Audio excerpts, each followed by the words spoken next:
Good afternoon. Good afternoon to all. I am Bill Barker, the director of the Center for Faith and Inquiry here at Gordon College, and I want to offer all of you a very warm welcome to the annual Herrmann Lectures on Faith and Science in honor of Dr. Robert Herrmann. It's been great. This marks not only our third lecture for this year, but it also makes the third day in a row where we've had record student attendance for the Herrmann Lectures. So well done to all of you. We're glad to see you here. We also want to thank today trustees, members of our advisory council, faculty, and staff that are here with us. Thank you all for coming and making this a part of our Gordon community's efforts on faith and inquiry. For today, I also just want to mention that we've covered how these lectures are in honor of Bob and Betty Herrmann, the last couple of sessions that we've had. One thing I have not yet noted that I want to point out is that Bob and Betty, even though they were unable to make it here due to health concerns, are going to be able to watch these lectures via video link.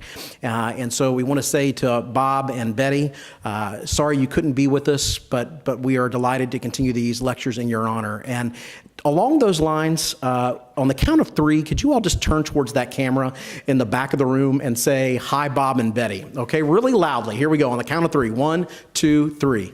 Hi, Bob and Betty. And so we offer you thank you. Thank you all for participating in that. For today's lecture, we have a joint presentation from two speakers on the topic of becoming a good neighbor. This presentation will be followed by a Q&A session in which you are all warmly invited to participate. So our two speakers for today are Dr. Kerry Tibbles and Pastor Bryan Wilkerson. Dr. Kerry Tibbles is the 2018-2019 Distinguished Visiting Scholar in the Natural Sciences for Gordon College. She is a medical doctor and a leader in emergency medicine procedures around the world. She was also a student of Bob Herrmann.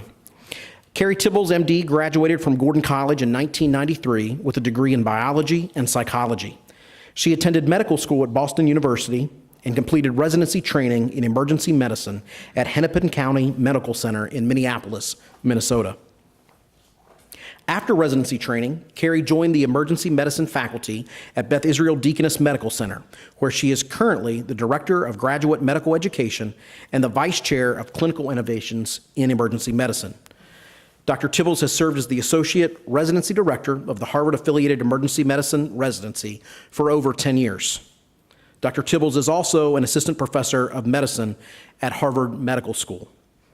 An expert in women's health and medical education, Dr. Tibbles is the editor of the book Avoiding Common Errors in the Emergency Department, as well as the author of numerous peer-reviewed scholarly articles and educational publications. Over the past 6 years, Dr. Tibbles has led emergency medical review and consulting teams all over the world, most recently for emergency medical facilities in Sweden and Denmark. Dr. Tibbles has engaged in medical mission work in Haiti. She serves as the chair of the board of directors for the Christian nonprofit relief agency and medical clinic, Hope for the Children of Haiti. Dr. Tibbles is also currently serving on the board of trustees here at Gordon College. Our second presenter for today is the senior pastor of one of the most influential churches in New England, Pastor Bryan Wilkerson. Bryan has served as the senior pastor at Grace Chapel since September 2000, having previously served for 16 years as senior pastor at Shelter Rock Church in Manhasset, New York. Bryan is a graduate of Wheaton College and Denver Seminary. Additionally, he holds a Doctor of Ministry degree from Gordon Conwell Theological Seminary. He enjoys speaking at Camp of the Woods and at other conferences. Bryan is a frequent contributor to Preaching Today, serves on the board of Denver Seminary, and is a founding leader of the Greater Things for Greater Boston Missional Church Network. I am told that when he is not in meetings or preparing for sermons, Bryan can be found running or biking on the back roads and trails of New England. And he and his wife, Karen, who's here today, they live in Bedford and have enjoyed 38 years of marriage. They have 4 adult children and a growing number of grandchildren. It is a delight to have you and Karen here with us, Bryan, in addition to Carrie. Thank you for continuing to serve with us this week. Will you all please join me in welcoming Dr. Kerry Tibbles and Pastor Bryan Wilkerson. Thank you so much. It is so good to be with you guys one more time. It has been an amazing week hearing your questions, getting to know you, and getting to share some things on my heart. For the last couple of days, we've been talking about living a missional life, and we've been talking about going out there. We've been talking about Haiti, a country very close to my heart.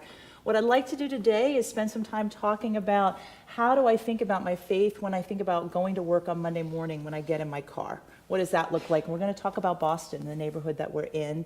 And I'm thrilled that Bryan can join me today. Bryan has been my senior pastor for the past 17 years. I've been a faithful member, just loved being at Grace Chapel. And you've been asking all week, how do you do it? How do you bring your faith and work together? And here's a chance we can kind of give you a live demonstration.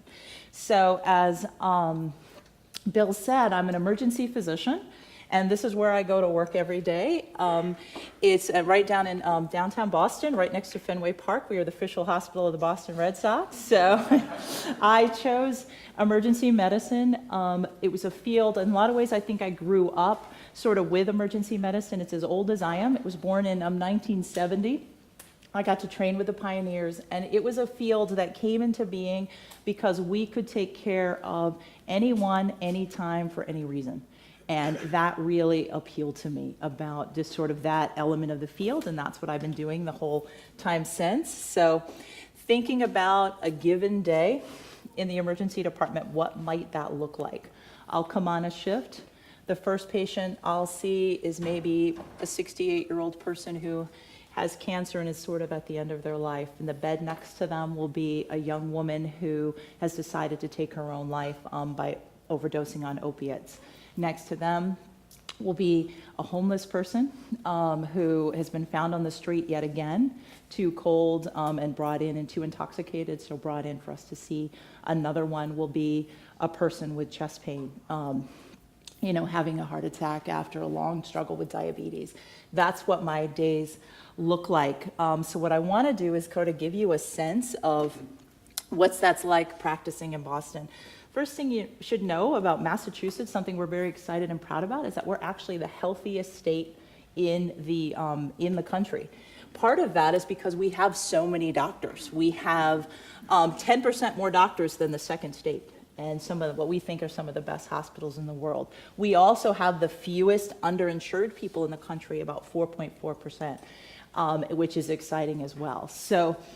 But at the same time, with all of those things that we can feel good about being healthy about, what we find when you're in the emergency department is those stories I just told you that they sound like random events, but let's kind of look under the covers a little bit and say, okay, we're the healthiest state, but what's actually happening? So why does a patient fall off a cliff and sort of end up in my department? These sound like random events, but when we look closer and we actually look at the health of Boston, what do we actually find? If you actually take the T in Boston and you get off at a different T site, it turns out that depending on what neighborhood you call home, your risk of ending up in my emergency department changes drastically. And so when you're thinking about healthcare justice and the type of work that we do, if you get off in Mattapan or Dudley Square, your rate of potentially dying by homicide changes drastically. Even if you're, same thing, even a chronic illness, not even looking at trauma, changes. If you're diabetes, you're much more likely to have diabetes if you come from certain neighborhoods in Boston. You are much more likely to live under the poverty line if you're in different neighborhoods in Boston. And your ability to get physical activity completely changes depending on where you're living. So, and also your access to education. So depending on where you live in Boston, the likelihood that you can go to college. So when we think about health, and I think for those of us as Christians, as we think about justice and the things we want to do with our life, we can start to see these differences, these healthcare disparities, and how even here in Boston, and when we're talking about Haiti and some of the other places that I work internationally, we expect those differences. But did we know here in our own neighborhood, your ability to sort of go to college and stuff can be completely different? And all of this adds up to your likelihood of living a full life changes based on if you had access to good food, if you had access to people around you who care about you, if you had access to a good place to exercise. And what's fascinating about these places, with the health being so different, is they're only 2 miles apart from each other. So places when you're going into Boston, as a completely different part of the city and what's kind of optional for you depending on where you are. And all of them are relatively close to great hospitals. So it's not about, is there a hospital there? So there must be other stuff that plays into the health of people of Boston. So how do we prevent falling off the cliff? And that's where you all come in. Primary prevention, of course, is there. We have school lunch programs, we have after-school programs, we have vaccines, Boston's done an amazing job putting community health centers into neighborhoods to try to make a difference. Because by the time you've seen me, you've fallen off. But what if we can do all those things and maybe you don't end up in an emergency department? But what if we start addressing those social determinants of health and my patient moves back from the cliff in a lot of ways, and we start doing things around them like putting them in communities, people who are taking care of them, community health workers, those of you who are in business, providing economic opportunity, in education, making a difference there. All the things that we as Christians are, as you're here at Gordon studying, that we and Christians can make a huge difference in the lives and health of patients. When I think about this, wasn't something I trained in med school. So I am really putting my, my bet on the next generation. Here are my students. When I think about just kind of looking at them, what they're already doing, one of the girls in the front, Ashley, works for the CDC, looking at, access to healthcare issues. I have Mike Boughton there, who is working in inner city Harlem as the chief of pediatric emergency medicine there. I have another one who's down in St. Luke's doing some healthcare things and in ways in an underserved population. So I think this generation is going to change. When we come out and you see this, this is the norm now. This is a sort of thing that we use when we're teaching about healthcare equity. Everybody sort of has a different sort of accessibility. If equality, we're still going to see that some people don't have enough, right?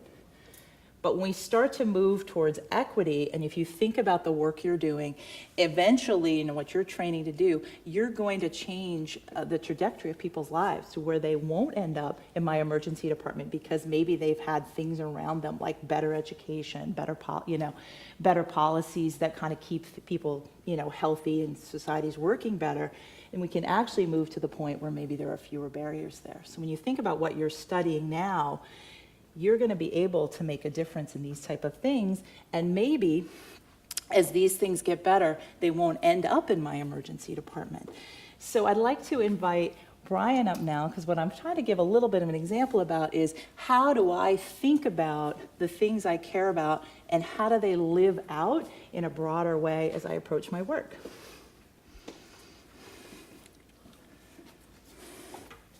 Thank you, Carrie, and greetings to all of you. It's good to be here on campus. I don't get up here too often, but it's always nice to get here. We always have Gordon students worshiping with us, so we're glad for that. A lot of them volunteer in our student ministry in Kidstown, so that serves our church well. We've got a lot of Gordon alums in our congregation and a few faculty members hanging around once in a while, so it's a really great connection. So I'm always happy to get up here and spend a little time with you. And kind of partnering with Carrie here has been a lot of fun. So what we'd like to do as we do this together is try to fill in, along with Carrie's story, the kind of theological, biblical, and even church dimension of her professional and missional journey. How did she become the person that she is and do the work that she does, and what role has the church played? So let me just tell you a little bit about our church and some of the ways we try to encourage folks like Carrie. So here's our mission statement, Grace Chapel's mission. We are a community of people discovering life with God for the good of the world. We use that word community to remind ourselves that we are not an institution, we're not an organization, we're not a building. We are a living, breathing community of human beings. And we say a community of people, not community of believers, because we are very much a community of seekers and skeptics and drifters and doubters, and we want everyone to feel like they are part of the community wherever they might be on their journey of faith. And as a community, together, we are discovering life with God. And life with God is simply our way of describing the gospel. The fact that human beings were designed to live life in relationship with the God who made them. And that every human being's life would be better, richer, fuller if they were to enjoy life with God. So we want to preach and teach and communicate that message, help people discover what life with God looks like through a relationship with Jesus Christ, and then to grow deeper and fill out that life. So that's the gospel personal side of our mission, to help as many people as possible experience that. But we're not doing that just for our own sake or just for their sake. We want to do that for the good of the world. The church exists not for its own members, but for the people who have not yet been reached.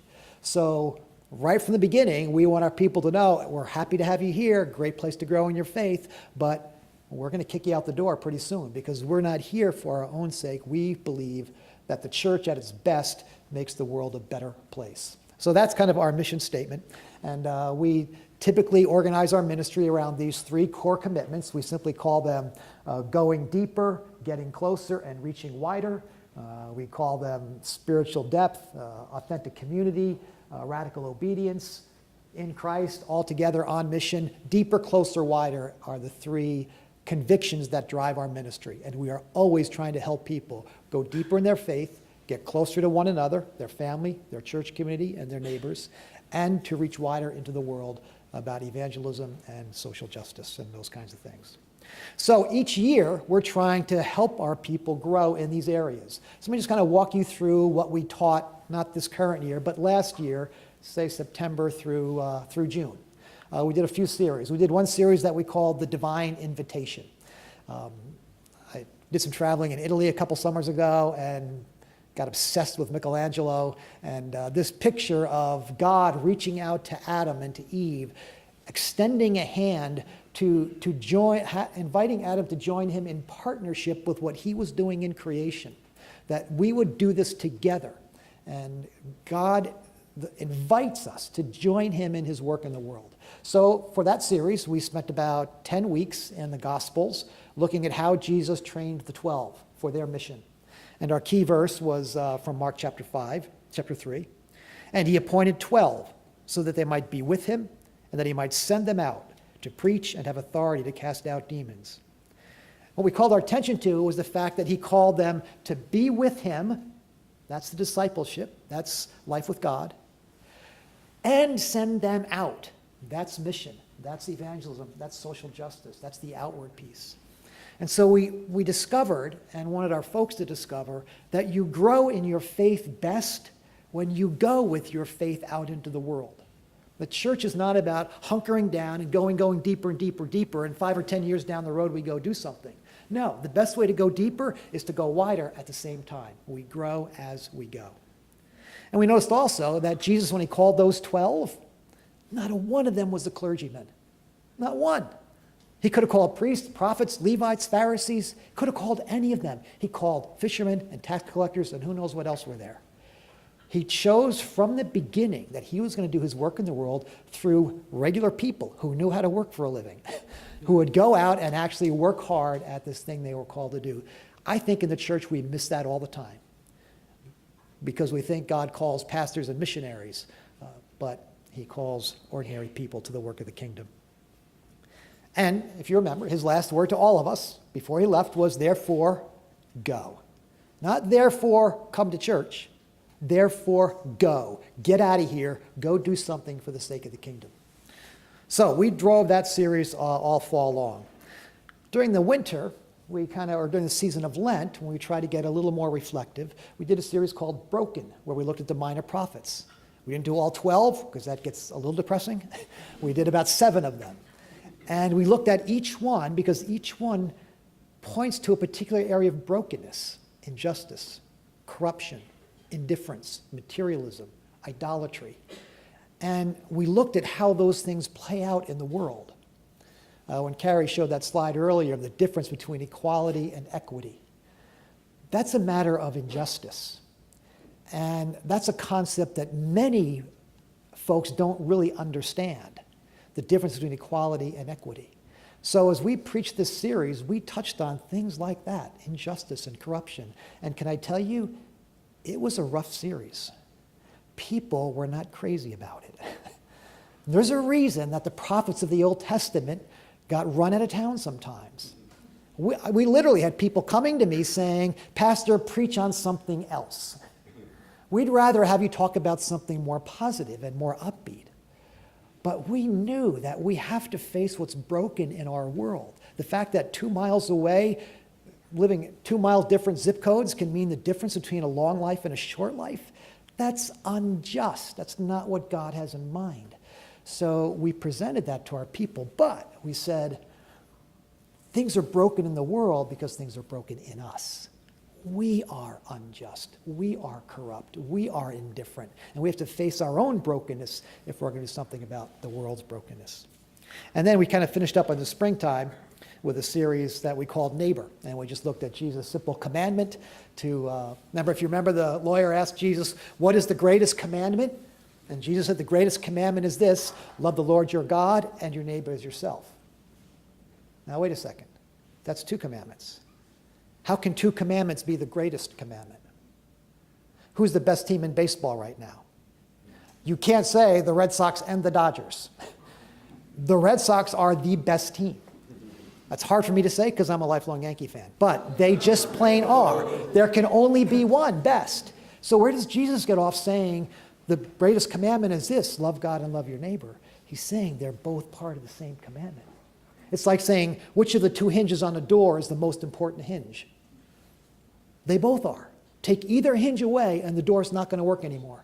They both are.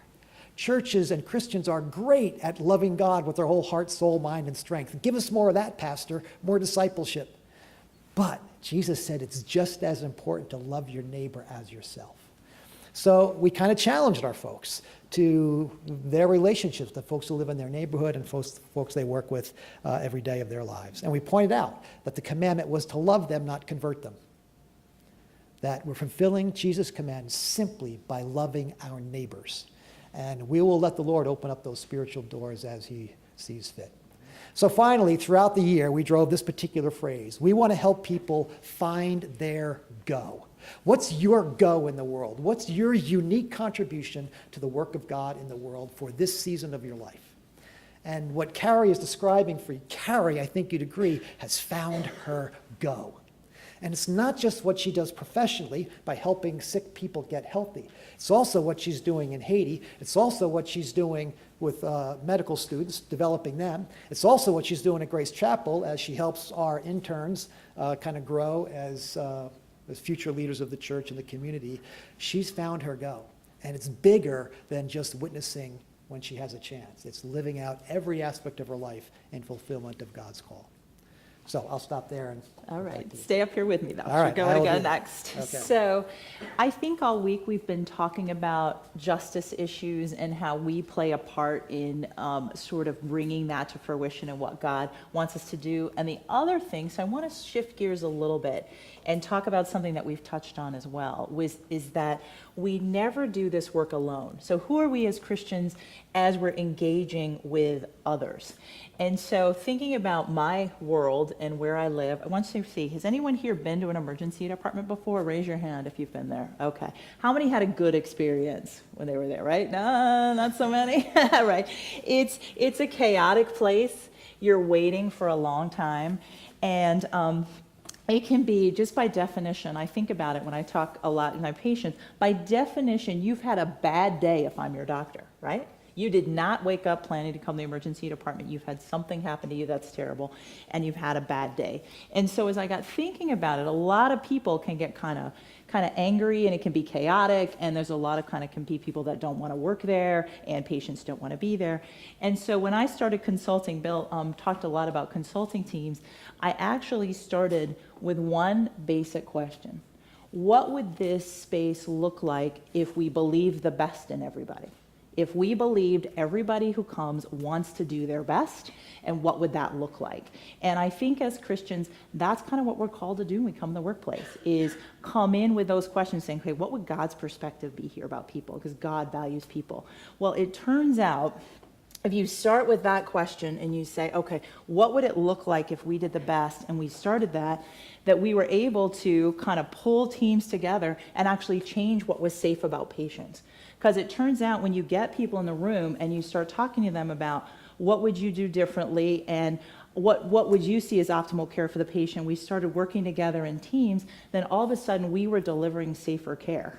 And we were removing some of the waste, and we were getting things leaner and better, and we were getting sort of people doing more what they loved. and making a big difference. Because it turns out your experience as a patient directly relates almost completely as much as one of the biggest factors is, did people here work well together, and did they trust each other, and did they come together and work well? And it reminds me when Jesus is sort of on this last night with his disciples, the big thing he focuses on after he shows them, the servanthood by washing their feet and such, he spends an awful lot of time talking about them getting along with each other and being united and why those things are so important. And so I think as Christians in the workplace, we can bring that. And to give you sort of another example of that, we just did some work in my hospital, and I had to get permission to even show it, because we kind of want to be the first hospital out in the country that's doing this and showing it, so it's copyrighted. And we decided to say, what's it going to look like if we come to work every day and respect each other? And we spent months kind of working on this thing. So I want to read you some of the things that we've come up with that we think are going to set us apart as a place to work. We'd like you to listen to understand, give people your full attention, acknowledge and attend, be compassionate, show gratitude, maintain self-awareness, and show humility. Now, when you think about that, do those sound like new ideas, or do those sound like things that Jesus taught us in the Sermon on the Mount? So when you think about, gee, I wonder if I could be a consultant someday, read the Sermon on the Mount and then go to an organization, and pretty soon they're going to pay you to tell you those things. You're going to tell them and say, yes, this is the right way to do things, because we actually can make that difference for people. I want to talk something else about when we're dealing with other people at work that I have found over the years. Sometimes we've talked a lot about the big job, we're going on mission, or, if you're someone in my position where you're making decisions and you're doing leadership and such. What I have found over the years that sort of sustains me for the long haul, though, is there's a lot of boring days at work, too. When I think about my job in overseeing graduate medical education, that means there's 100 different rules that I have to make sure we're complying with all the time. So when you're getting bored with those things, and maybe your job seems mundane, or you thought, okay, I'm kind of here at the, the bottom of the rail, I'm just doing email all day and such. What I want you to remember is every day you come to work with people, and what I have found that sustains me on those days is just, who needs my encouragement, who needs to be thanked, and who can I help? And even if it feels like, okay, maybe this work isn't that meaningful, every day who we are, we can show up at work and be encouraging, we can be grateful, and we can help. And I think those things are kind of the key things. Here's the nurses I work with, and I think about over the last 18 years, all of them have had something going on in their life at different times that I could just be a part of and be thankful, be grateful, and potentially offer some help. So when you're thinking about how does my faith play out in work, it's in those bigger questions that we care about, making a difference, and then it's in the smaller stuff in terms of who we are as we take care of people. Well, I love hearing Carrie describe the integration of her faith and her work, how those two worlds come together. And I hope to think that the church has something to do with informing that perspective. For instance, several years ago, we did a series that we called Work Matters. So this is a 4-week series of teaching on Sunday mornings where we simply looked at our working lives for 4 weeks in a row. And how does our faith play out in our work? And so we talked about a few simple truths. We talked about work as worship. When we work hard and work well, we glorify God. It's an act of worship. We talked about work as discipleship. Discipleship isn't just something that happens in the worship service or your small group Bible study or in your daily devotions. It actually happens when you're behind the wheel of the truck, or you're running around an emergency room, or you're standing in front of a classroom, or you're in an office building somewhere, or you're stopping a crime somewhere, or you're arguing a case in court. In those circumstances, you are growing in your faith. And sometimes the very people that Carrie described, the give and take and the rough edges of interacting with people, whether customers or colleagues or patients, that's how you're getting discipled. We talked about work as witness, that one of the spiritual dimensions of our working life is we do get to live out and share our faith. Now, you can put a big fat Bible on your desk, or put some Jesus pump stickers around your cubicle, or you can just simply look for ways to get to know your coworkers, your colleagues, your customers in ways that are appropriate, and begin to share your faith with them a little bit. And then we talked about work as mission. We wanted people to understand that you don't just go to work to try to witness to your colleagues. Sorry. That's okay. To to try to witness that the very work you're doing, if it's good work, actually serves the interests of the kingdom. If you work in the field of law, God cares about justice. You're doing kingdom work every day if you are involved in justice. If you're in healthcare, in any dimension of that at all, doctor, nurse, EMT, support staff in a hospital, if you're helping people get and stay healthy, that's kingdom work. Jesus spent his 3 years healing people. He's all about seeing people be well. If you work in a classroom and you're helping people grow in their knowledge and understanding of the world around them, God created us to know and to grow and to learn and to have dominion in this world. If you care for children in your home or a daycare or a preschool, you are loving the children that Jesus loved. If you're an artist, if you're work in media, if you're an entertainer and you're bringing beauty to the world, God's all about beauty, and you're doing kingdom work just because you do your work well, even if you don't share the 4 spiritual laws with somebody along the way. It's just good kingdom work. We also, along with that series, began forming some vocational cohorts for people.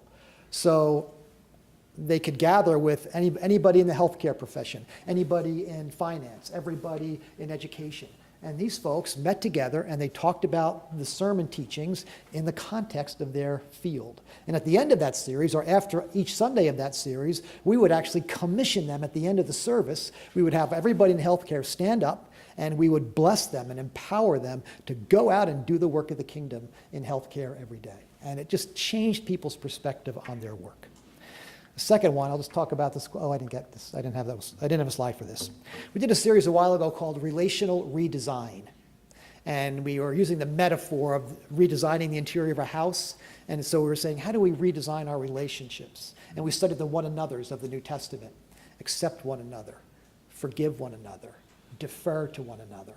And we walked through each of those, understanding how they affect the way we treat the people we live with, the people we are neighbors to, people in the church, and people we work with.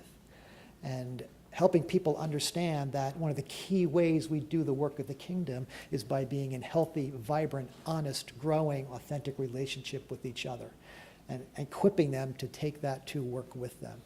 And the idea was we're trying to create a missional community that we do this together. We show up on Sundays and we encourage each other and we get focused and we pat each other on the back. We get reminded what we're all about, and then we go back out into the world and we do it. And then we come back on Sunday or Wednesday and we get focused again.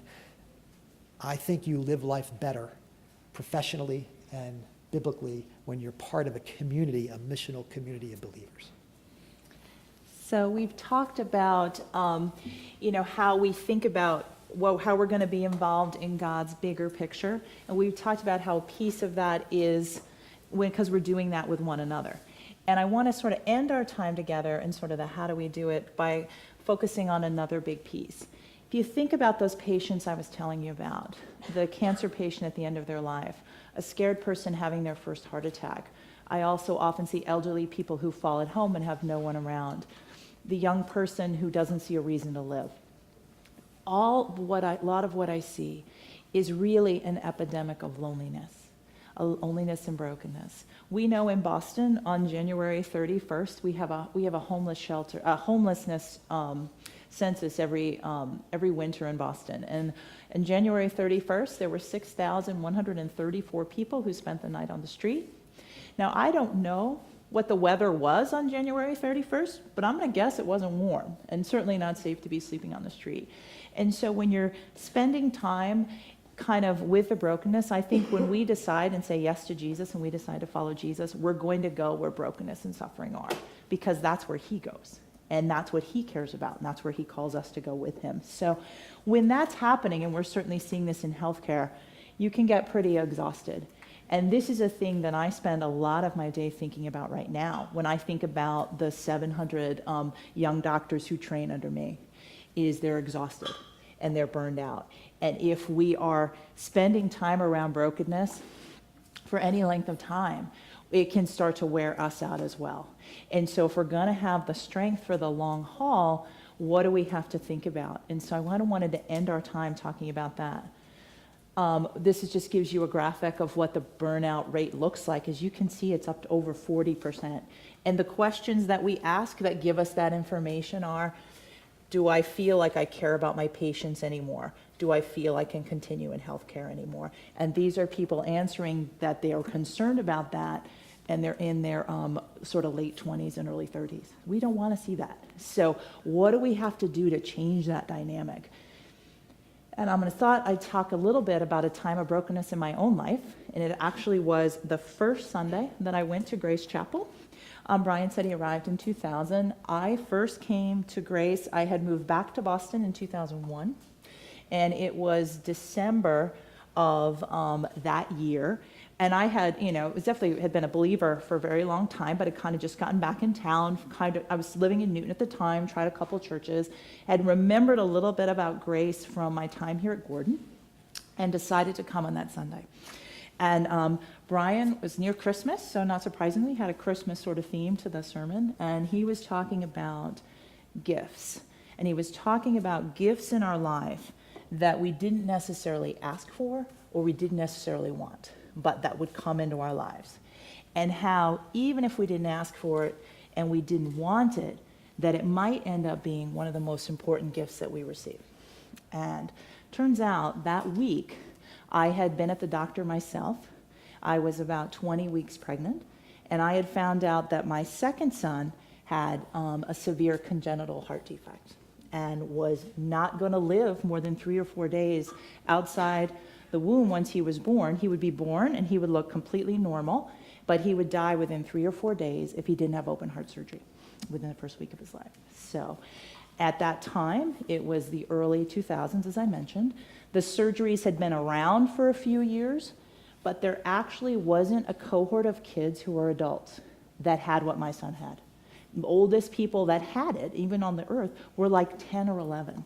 So you want to talk about an unknown of what was this going to look like. I was at a doctor, who was a very good doctor, but basically said, when do you want to schedule your abortion? I said, I don't believe in abortion, that's not what I do. And I would do as a believer, and she said, well, I really don't know how to help you, and I found a new doctor. So I arrived the first Sunday at Grace with that story kind of sitting on my heart, just kind of ready to try a new church. And when I heard Bryan preach about that, I didn't know what was going to happen, and I still didn't know, but I said, I'm not alone, and God is with me. And he used that story to, use that time to say, you know what, Carrie, I'm here, and no, this isn't going to be easy, but we're gonna, I'm going to be with you during this. And so here's a picture of 6 months later when he was born, and I've been at Grace ever since.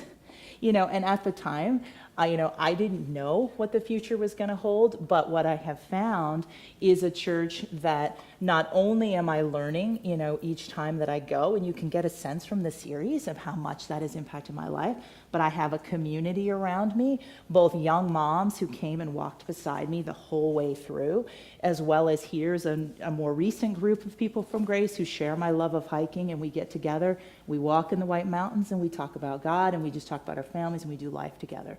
And so right here at Gordon, you have that community kind of built in, but you want to start practicing now. What does it look like to pull people around me who care and love me and are going to walk with me all the way through? And what does it look like to just start the habits of being committed to a local church and saying, you know what, through these seasons of life, I'm going to show up every Sunday. And I'm going to show up both to learn and be with God, and I'm going to show up for what I can give, and just have that consistency through your life. Really critical things when I think about how have I done this work all these years. I've been so grateful for that, just consistency of that support and love. The other thing, speaking of the outdoors and such, for me is taking time for solitude and silence. And you can imagine, my workplace is loud. It is one of the loudest places you can imagine to work. It is one of the chaotic places. By definition, there's chaos all the time, right? That's why you wouldn't come to the emergency department if you didn't need it. And so I find when I get away from it and I come into silence with God, I figure out, just like I was talking about on Tuesday, that it's not about me always serving, that he's calling me into relationship and friendship. And I get out in the woods and I'm reminded that he created all that without my help, and he's still in charge. and I'm going to be okay, and it's my job just to show up and be faithful. And it's in those kind of things that have sustained me all the years as I've continued in this work, which is why I love medicine and I love missions just as much now as I did when I was 30. Well, as Carrie's been describing her life here, it sounds pretty exhausting, wouldn't you say?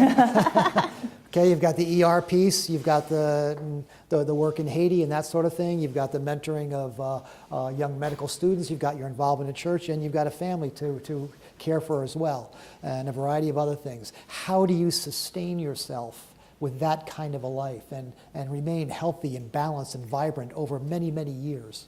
So that's one of the things we work hard at Grace, is trying to help people, as we say, put down roots that will sustain them. Several years ago, Karen and I joined a group and we traveled to Kenya on a vision and mission trip and spent a little time at a great church there called Nairobi Chapel. And Karen happened to stumble into an adult class that was being offered there, and she did that while I was preaching, by the way. So she skipped me and went to see the class. But anyway, had a great experience in the class, and their class was called Mizizi, which is Swahili for roots. And it was this 10-week discipleship program. And Karen just recognized the value, the simplicity, and the beauty of it. So we ended up bringing it back to Grace Chapel. We have sort of Americanized it just a little bit. We really took it pretty much as it was there from our brothers and sisters in Kenya, because they had done such great work with it. And we now teach roots as a regular part of life at Grace Chapel. We want every person to experience this 10-week discipleship experience. How they can connect to God, how they can get connected to each other, deeper, closer, and then how they can find their purpose and their mission in the world. And one year we put over 1,000 people through the Roots course one way or another, because if they can build these practices into their life, we believe they'll be able to sustain their vitality over the long haul and through all the seasons. We also, along the way, teach people simple spiritual practices like solitude and silence and reflective reading and fasting and retreat. A few times a year, we provide what we call soul care days. A half a day, we set up the church as kind of a retreat center, and we let people come and spend the morning there, a little bit of snacks, a little bit of teaching, quiet space, and we're just teaching people, how do you get quiet and alone for 3 hours with God? The average person has never done that, and it's almost impossible in our current reality. During Holy Week, we offer something called Sacred Spaces, where we set up self-guided retreat centers, stations all over our buildings. People can come during the week, Sunday through Sunday of Holy Week, and just spend an hour or spend the whole day in these different retreat centers, spending time with God, trying to teach them these practices that will sustain them over the long haul. And that's the beauty of the role that a local church can play in the life of a believer, is to help that believer over the long haul to grow deeper in their faith, get closer to others in healthy relationships, and reach wider into the world. So we did a series called Living Deep as well. But so that's our little flywheel. If you're familiar with business terminology, Jim Collins talks about the flywheel, that any organization, any company finds these things they do, and it's hard to get it going, but if you can get that flywheel turning, it generates tremendous output. And so deeper, closer, wider, we just keep cranking that thing year after year after year in every which way we can. And the product, if I can put it so crassly, is people like Carrie. When Carrie sat down with me a couple weeks ago, we started to lay this out, and she told me her story about her first Sunday at Grace Chapel. I had no idea what I was preaching on that day, that she's sitting there carrying that in her heart, but the Lord met her. And then she went on to talk about all these different series over the years, like from 2004. And I'm like, what? I don't even remember that. And she remembered it because the Lord used that to help her get to the next place in her journey. So it doesn't always work that well, and we don't always get it right for sure. But boy, when you can get it right, and the church becomes a missional community that helps people find life with God, put down roots, connect, and then get out into the world, it is powerful. Imagine hundreds and thousands of Carries in every sector of life and society doing kingdom work. Man, that gets me really excited and makes me want to go to work every day. So I will stop and let you finish, Carrie. All right. Well, speaking of other things that thrill me, I just wanted to end the week by saying what a joy it's been to be here and how excited I am to see what God is doing in all of you and what you're becoming. I've gotten a chance to talk to you about, like, okay, why does somebody become a trustee of a college? And I chair marketing and enrollment. And yeah, it's looking at a lot of numbers, but all of those numbers represent somebody that God is drawing here. Somebody that God is drawing here and doing something really, really great in who you're becoming. And I just want to give you a sense that I've seen that and appreciated that and let you know that you are a lot further ahead than I was when I was here. I took my first trip out of North America when I was 30. When I was 30, you guys have already been so many places, you know. And when I was here as a student athlete playing basketball, you know, I was just enjoying my time and learning. I wasn't thinking, oh, I need to write these principles down because 10 years from now, somebody's going to give me $1 million to take teamwork concepts and make emergency departments safer.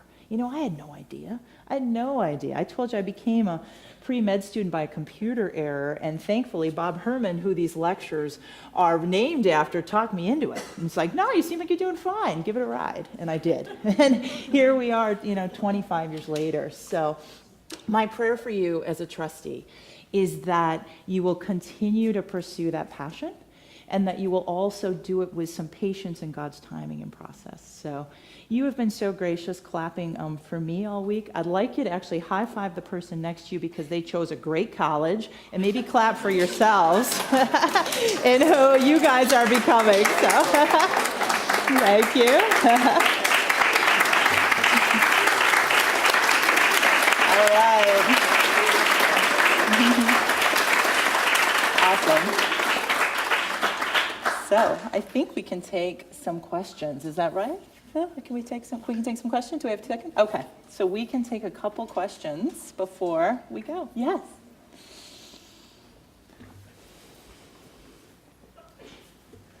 Hi, you talked briefly today about some social determinant health factors in Boston, and I was wondering what were some that you've noticed in your work in Haiti, dealing with a completely different set of social determinant factors, and would you say that most of the work that you do in Haiti deals with preventable diseases, such as the stomach aches due to unclean water, and what can ways the church do to help? Oh, absolutely. And I think we do see basically what we have in Boston that I don't see in Haiti is a middle class of people that are doing okay and can access when they're sick. What you see are the vast majority of the money in 7 or 8 families, and then you see people that are on that edge all the time. And so that cliff that I was showing you that my patients fall off in Boston is just much darker for many people who are kind of living on that edge all the time. And, you know, I think I mentioned one of my talks, I saw 2 kids die of diphtheria. I've never seen that in 20 years of practice. And I asked all my friends in the hospital, had never seen it because we've been vaccinated against it for so long. So you see that huge difference. And I think here, there's a little more of a safety net in terms of, like, we have emergency departments and that sort of thing, you know, so we can often for people, they can get caught and we can make a difference, where I feel like in a lot of other places I've traveled, there is no safety net there at all, if that helps. Sure. Yes.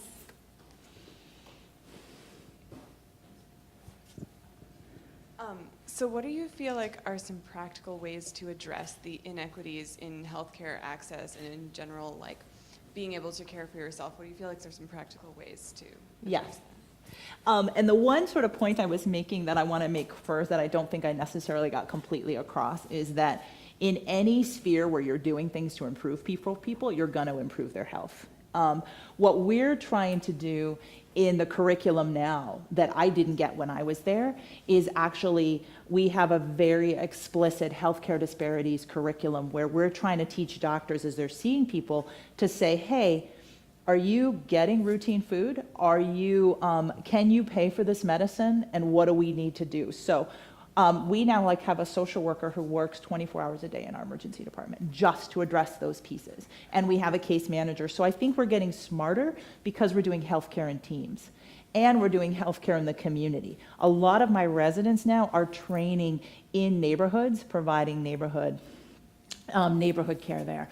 The biggest focus, what I spent my whole morning working on, was improving my ability to recruit a diverse workforce, because I think a diverse workforce is going to change that. So all of those kinds of things that we're doing. And like I was saying, I think your generation is going to grow up already thinking that way, you know, and so I'm learning it now, but my residents are learning it from day one. And so whatever field you go into, I think applying that justice lens of who has and who doesn't have, and who has access to this opportunity. And for some of it, for me, has been actually owning up that I've had a lot of opportunity. And what do I need to do to share? And that's not always simple to do. So that helps with that. If I can just add to that, Yeah. that's one of the wonderful ways that the scriptures can help. Because when we did that Minor Prophet series, and you're talking about injustice and corruption, it gave me an opportunity to talk about white privilege and what that looks like. That was hard for affluent suburban congregations to hear and to accept. But until we begin to understand some of those injustices and realities, we'll never change our lifestyles. We'll never change the way we pray or give or work or anything, or vote or anything, if we don't understand some of those biblical principles. Yeah. All right. Yes.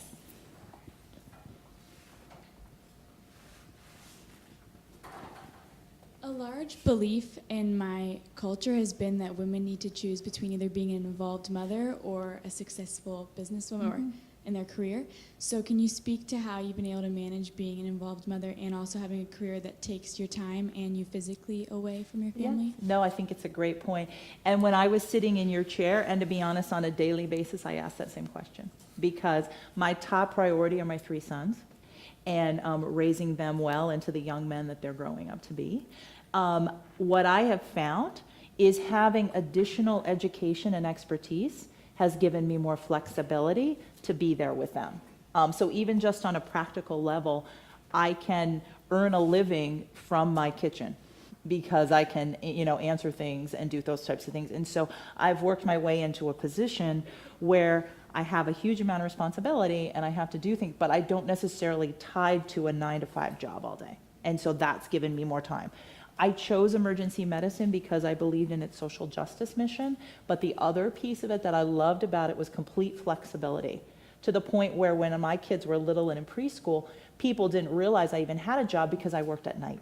I worked at night when my kids were sleeping. Now that I have teenagers, the evenings are really important, so I do most of my administrative work during the day, and then I'm able to do it. And it really does have to be that practical.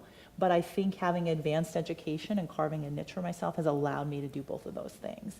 And also sort of help my kids see what does it look like to follow God into the world, you know, and kind of give them a broader perspective. I take them to the ER a lot. I've taken them to Haiti. I've taken them on other medical mission trips I have. I've had both of my kids through Grace Chapel go on mission trips because I want them to grow up with a larger picture of the world. If that helps. Sure. Oh, yeah. So today you talked about helping you prevent burnout, and I was just curious how you help your fellow physicians who are not Christians prevent burnout. Yes, it's great. And I hope what I was trying to get at there too is the things that we know about community and life is life-giving for them. And I think they see it. And now in this day when they sort of wonder, okay, what's different? You know, and what they are looking for and what I try to do is really listen and say, hey, what do you care about? What were you doing before medicine that gave you life? And just being involved in their story, and because each person is different. I'm trying really hard as the director of graduate medical education to not have a cookie cutter approach, but have an approach that's really effective and say, okay, are you taking care of yourself? Do you need some mental health help? Because for a lot of physicians, that's very hard to ask for that, and some of them do. And then how are we creating community around you that works? And so using that same conversation about what do they value, and in that conversation, they often find out what I value. And I think that's where you can have that sort of connection. I think someone right beside you had a question too.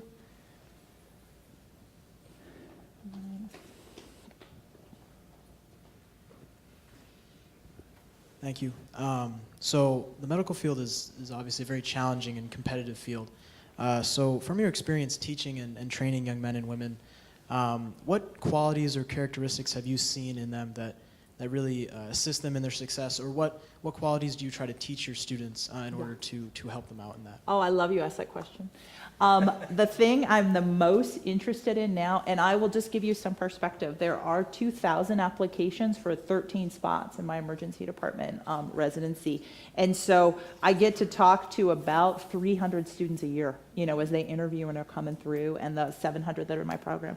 The thing that I am most interested in is authentic interest in what they're doing and curiosity and love of learning in a way that also is sort of sees people other than themselves and is interested in the well-being of others in an empathetic way. So is not about going into medicine because they see status or because they see money, but because they have a real authentic interest in helping people. And when I look at their CV, you guys can talk about, there's all these sort of resume padding activities that we can do. I would much rather see somebody who's done something they care about. And not because someone said it was a good idea, but they took some reflective time and did something they cared about and something they're genuinely interested in. If I have somebody with genuine interest, the medicine part is easy. I can teach them that. And especially somebody who's grown up and is good at working well with others. Karen, Bryan's wife, is here, and she's a preschool teacher. I could share a curriculum with her because a huge amount of my hard work is around, okay, you're angry today, but could you make a better choice with that emotion? That's why I do a lot of that.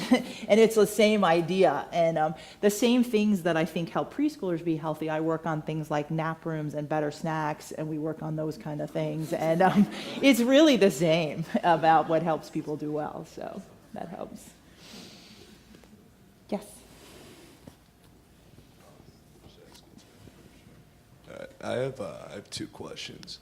First one, from working in such a fast-paced environment in terms of bedside manner, do you ever find it difficult to make a professional connection with all the patients that you see throughout your day?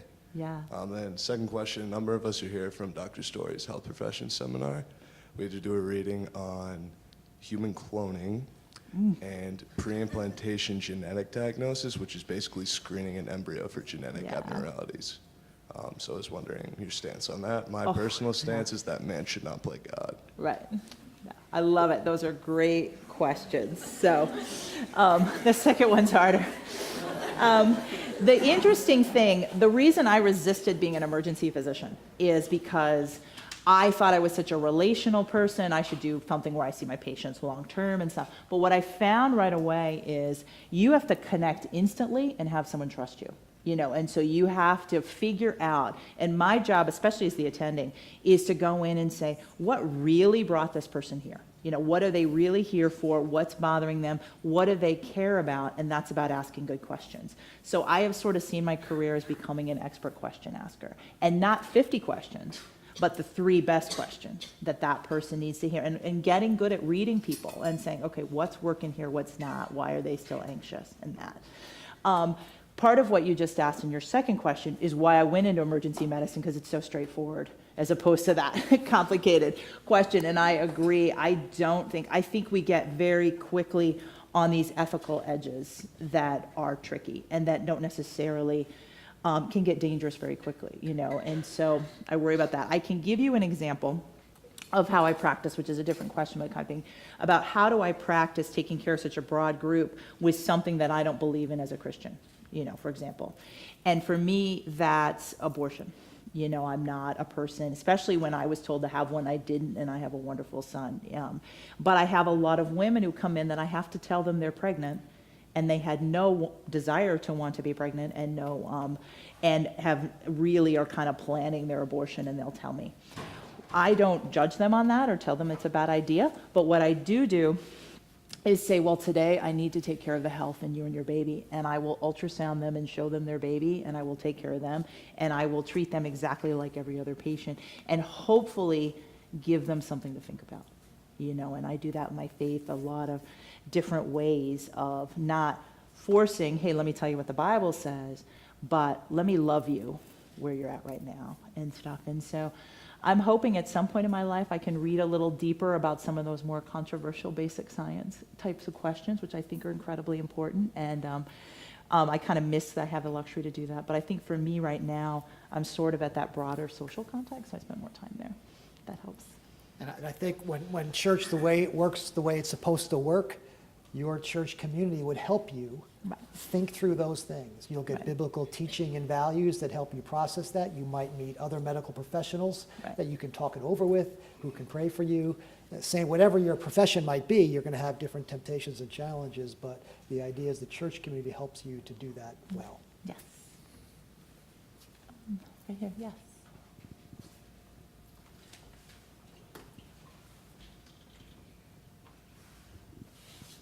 Good evening. Thank you both for coming and speaking tonight. My question is for you, Dr. Tibbles. Yeah. How has your education here as an undergraduate student here at Gordon College helped prepare you for both academic and career success? Oh, all right. That's a fun one and easy. And that's an easy one. And I'm going to contrast my experience to lots of other students that I see and have mentored over the years. I got individual attention, where my professors got to know me and have followed me through, even when I think about Dr. Herrmann, seeing him years later. So that individual support and mentorship has been huge. I think the natural integration of faith with academic rigor here has made that a more natural transition for me in my life. I think if I had gone to a secular school and was kind of trying to do Christianity on the side, I'm not sure weaving it in on a daily basis would have been as simple and obvious, where you guys are learning that. In terms of academic preparation, I was more than prepared for med school because I think it is an incredible, rigorous education that we get here. And so, felt kind of ready to go from that standpoint, but also ready to go in terms of I knew who I was. I think I grew up a lot here in terms of who I was and what I wanted to be. So when I got to Boston City Hospital to start my training, I was kind of ready, if that answers that. So, yeah. I'm just wondering if during your years as an undergraduate at Gordon, if you felt any doubt at all about like what career path to take as a young person and how you found that you were called to be an emergency physician. The job I have now, which I love, that's held by about 400 people in the country, there's 400 directors of GME, I didn't know existed. And I had no idea where God was taking me. I had a totally different picture. But I knew things I liked, and I kind of went with it in the moment. But I had huge days of doubt. I talked to another student about that too, on almost a daily basis, of what I liked or didn't like, and some days I didn't even think about it. Like, it was hard to know. So I think that's why I wanted to tell you guys that I didn't go, even though I've had so much international work now, I didn't go overseas till I was 30. And it feels like when you get out of college, you got to have the whole thing mapped out, and you just don't. What you have to know is, what do I authentically care about, and then what's going to be the next step, and then opening up. And I find that with med students, a lot of the med students that I mentor, they kind of thought they had to have it figured out so young, and they kind of closed off some other opportunities. So I think there was lots of days I wasn't sure, and I was glad to have my roommates up till midnight, and we talked about stuff. And I think that's what college is about. I think you have professors around, and you talk about it, and you come to it, and you figure it out. So, I don't know, Bryan, did you always know you wanted to be a pastor? Pretty much, yeah. Oh, okay. Then there's that. There you go. Thank you. So you mentioned really benefiting from withdrawing into nature and having that stillness. So how do you see the Lord in the emergency room as a very chaotic place and often maybe even a place between life and death? Yeah. And also, what's the kind of medical consensus about there being a soul to a patient and perhaps how that is treated? Oh, no, I think that's great. And there's a lot of people that have lots of different thoughts about that. I happen to work in a place, I work at a Jewish hospital that has a huge commitment to sort of the dignity of people and the broader sort of sees our patients. We have a lot of spiritual care around our patients and such, and so I think we try really hard to treat the whole person. And we actually, so I would say, have sort of a high view of the soul and the body coming together. My favorite author on that topic is Dallas Willard. I'm a philosopher. If you guys have read him, I read him a lot. Because I think his sort of way of thinking about that has been really helpful for me. So I think to read about that is important. I see God every day because I love to be part of people's story.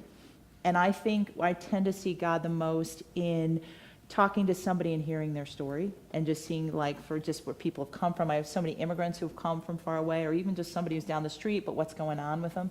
And I think I tend to see God in other people and kind of being part of their story, which is partly why I love working with students so much, because I see sort of that beginning of the story. I also spend an awful lot of time with old people because you can really see God there too, and sort of what's the story of their life been. And one of the things, and partly say if I seem busy and hectic, is when you're around people that are actually dying, either where their life was cut off short or something, you just get this sense of, I don't want to waste it. I know it's a finite amount of time. And so I tend to be a person that says yes to opportunities more than no. And I kind of feel a little bit, especially since you don't know randomly what will happen, because you might get hit by a truck, because people get hit by trucks. Why not try it? Kind of thing. And I have this one patient who jumped out of an airplane, was completely fine, and then he was walking to his car and he stepped in a hole and he broke his leg. And I've always thought about that, and I said, well, that's right. You might as well jump out of the airplane, because you might as well give it a try. And so I think being in the emergency department, that's how I see God, in people's stories, but it definitely influences how I live. Yeah. The other thing I might add to it, just to piggyback on the question you Yeah. mentioned earlier, Carrie, how do you know what you want to do long term? I knew I wanted to do ministry. I felt called to that since I was a teenager, but for me it was all about youth ministry. I mean, I wanted to hang out with kids and go on retreats and do all the stuff that you get to do when you work with kids. And preaching every Sunday was the very last thing in the world I ever thought I wanted to do. But you do what's in front of you to the very best of your ability. And we've heard President Yeah. Lindsay say this many, many times. Just do what's in front of you right now to the very, very best of your ability. And that's probably going to open doors to other things down the road, rather than always thinking, I got to get there. I had no idea I would land where I am. I was just being a good youth pastor, the best youth pastor I could be at the time. And that opened another door and another door. Yeah. Yes.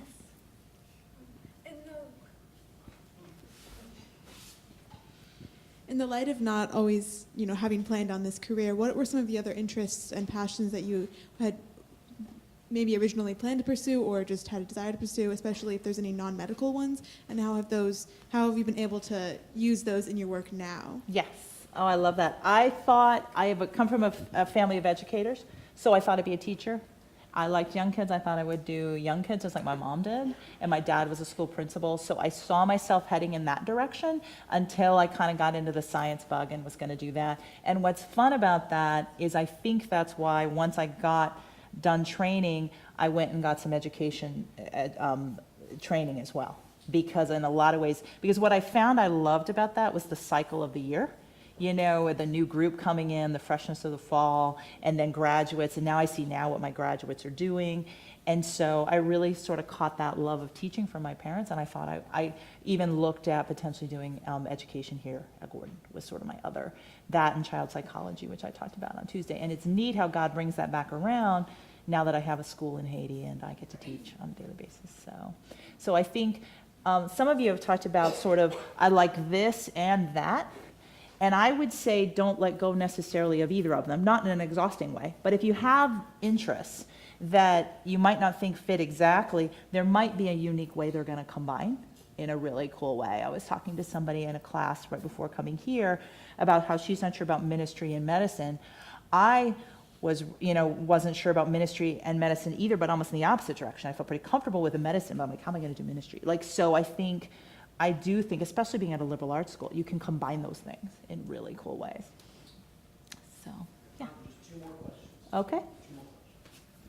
What particular experiences really enhanced or sparked your passion for emergency medicine, such as internships or certain class, or just? Yeah.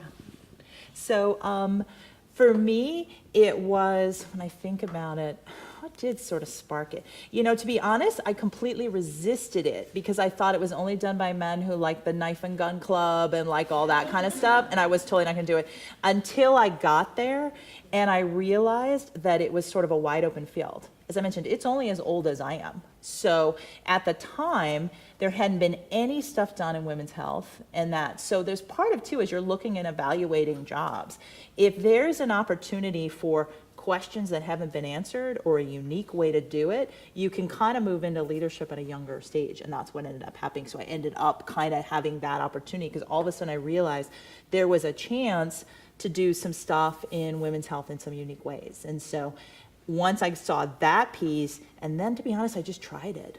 And I was like, oh, wait, no, I don't see my patients long term, but I can really connect with them in meaningful ways. And I think that's where you don't just have to figure it out before you try it, if that makes sense. And I think we had one more. Yes.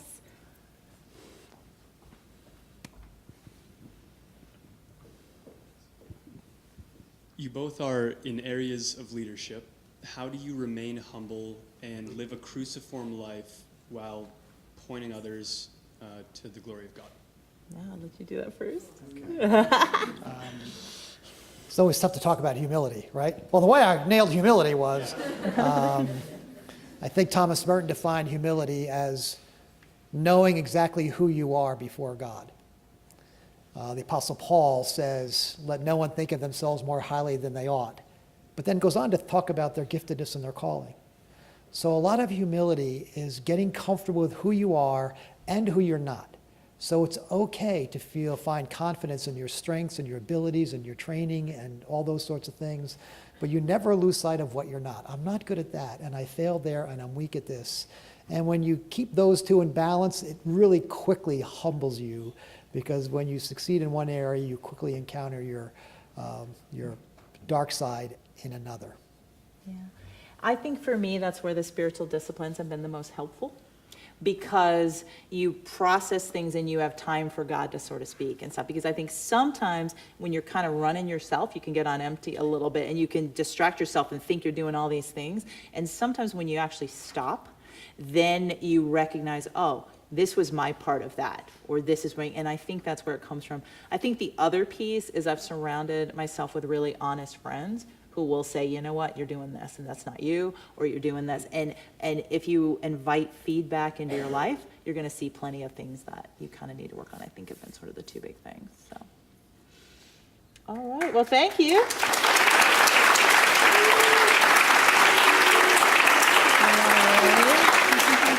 Right. You're welcome. Awesome, thanks. All right. Thank you both, Dr. Tibbles and Pastor Bryan. We appreciate it greatly. This concludes our Herrmann Lecture Series for this year. Thank you all for coming. Have a good evening.